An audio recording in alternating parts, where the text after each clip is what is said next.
नमस्कार अमरावती. अकोला महानगरपालिकेवर सत्ता कोणाची बसणार यासाठी राजकीय हालचालींना वेग आला आहे. अमरावती येथील विभागीय आयुक्त कार्यालयात भाजपच्या नवनिर्वाचित नगरसेवकांची गटस्थापना पडताळणीसाठी दाखल झाली आहे. अकोला महानगरपालिकेत एकूण 80 नगरसेवकांचे संख्याबळ असून बहुमतासाठी 41 नगरसेवकांचा आकडा आवश्यक आहे. भाजपने 38 जागांवर विजय मिळवला असून भाजपसोबत शरद पवार गटाची राष्ट्रवादी, शिवसेना शिंदे गट, अजित पवार गटाची राष्ट्रवादी आणि अपक्ष नगरसेवक असल्याचा दावा करण्यात आला आहे.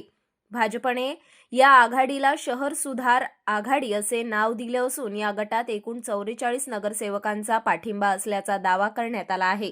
यामध्ये भाजप 38, शरद राष्ट्रवादी 3, शिंदे शिवसेना 1, अजित राष्ट्रवादी 1, अपक्ष 1 असा एकूण आकडा 44 दाखवण्यात आला आहे.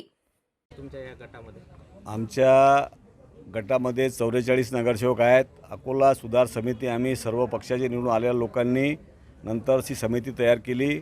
आमचा उद्देश केंद्रामध्ये सरकार आहे, राज्यामध्ये सरकार आहे, अकोला शहराचा विकास झाला पाहिजे या उद्देशाने इतर पक्षाच्या लोकांनी आम्हाला समर्थन केलेलं आहे. महाविकास आघाडीने सुद्धा दावा केला होता सगळे पक्ष मिळून भाजपला सत्तेपासून दूर ठेवायचं होतं. राजकारणामध्ये प्रत्येकाला अधिकार आहे, राजकारणामध्ये प्रयत्न करण्याचा अधिकार आहे. त्यांनी तो प्रयत्न केला, त्यांना शुभेच्छा आहेत.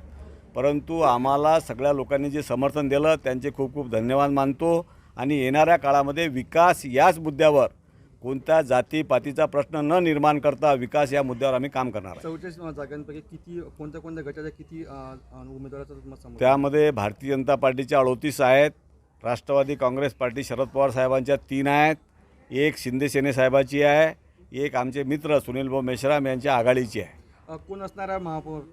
आमच्या महापौर शारदाताई खेळकर यांचं नाव डिक्लेअर झालेलं आहे.